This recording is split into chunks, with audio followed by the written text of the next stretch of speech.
आज महाशिवरात्री होती आणि संध्याकाळी महादेवाला अभिषेक होता आणि ते महादेवाला अभिषेक घालूसर का आम्हाला आत हवं मिळालं हेच आमचं नशीब होतं. सकाळी घरातल्याने उठवून आम्हाला नाव दिलं तर घरातल्याने जर साहित्य आणायचं होतं. साहित्य म्हणजे घरातल्यानं साडीच आणून द्यायची ती साडी तेवढी आणून दिली आणि लगेच पोहे पण नेऊन दिलं आणि आपण डायरेक्ट महादेवाला गेलो. महादेवाला जायचं कारण असं होतं की आज महाशिवरात्री होते आणि आपला उपवास पण होता ना. आमचा तर उपवास होता सोडा, खरं यांचा उपवास होता ते आम्हाला काय माहित नाही. लाईन थांबलो, लाईन पण एवढी होती सकाळ जर लाईन हलत नव्हती. माझं तिकडे महादेवाचं दर्शन घेऊन आलो आणि तुम्ही म्हणजे गाडी एवढी काय भरल्या. आमचा आज बाळ जाणार होतं कारण आमच्या बाळाला 3 महिने पूर्ण होतं. आमची दिदी जर रडाल ती काय म्हणलं बाळ काय आमचं रडणार. आमच्या दिदीला म्हणलं तुम्ही दिल्या घरी सुखी राहा आणि तुम्ही जावा आणि आम्ही तुमच्या मागणी लगेच येतोच. मग आम्ही आमची गाडी काढल्याने पहिला हंडा घेतला कारण आपला हंडा एक दुरुस्ती टाकलेला. दुरुस्त म्हणजे काय झालं कुणाला आपल्याला तर माहिती काय झालं. तुम्हाला कधी काय माहित असते म्हणलं एक शूट काही सुरुवात केली यांचा सिनेमॅटिक मारला ते तुम्हाला आपल्या पेजवर पडणार ते तुम्ही बघून. आमच्या मम्मीने सांगितलं तिथं अर्ध्या तासात आपण हलायचं आणि आमच्या मम्मीनं 3-4 तास तिथून मोडलं. आता म्हणलं मामाच्या घरात गेल्याला बरं आहे म्हणलं. मामाच्या आमच्या पोरी काय ऐकणार कुठल्या पाण्यात बसलेलं वरण पेंगायला काय आमचं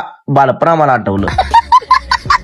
आता तुम्हाला तुमचं बालपत्र आठवलंच, आम्हाला पण आमचं बालपण आठवले सोडा. आता आम्ही कॅमेरा आणलाय तेवढं त्याला भाडी तेवढी लावायचं तुम्ही काम करा. तुम्हाला आमचा खाली नंबर दिलाय त्या नंबरवर आम्हाला फोन करा. आता कॅमेराला तर तुम्ही भाडी लावणारच आहे. तेवढा शंभ्या आला आणि शंभ्या म्हणला चल आपल्याला मोबाईल घेऊन यायचा आहे. मग आम्ही तमदर घेऊन पहिला एक मोबाईल दिला. मोबाईल देऊन पहिला घरचा रस्ता बघितला कारण आता आपल्याला वेळ पण आता दिवसभर आपण बाहेरच होतो आणि संध्याकाळी म्हणलं तर जायचं अक्षयच्या गाडीला सीट बसवला कारण भाऊ यामा करणार होता. तू यामा कर म्हणलं खरं आमचं यामाचं बामा काय झालं आम्हाला माहिती तटले. आमची केबल कसं आम्ही घर लावले आमचं आम्हाला माहिती. पहिला केबल बदल म्हणून आता केबल बदलाय गाडी जरी टाकल्यात. आता इथं चालू होतं भजन करा आपल्याला जायचं अभिषेक घालायला. आता इकडे भजन सपुसरा काम नव्हतं म्हणून पहिला गुळ फोडून घेतला. बोलवतो का ऐकनाच की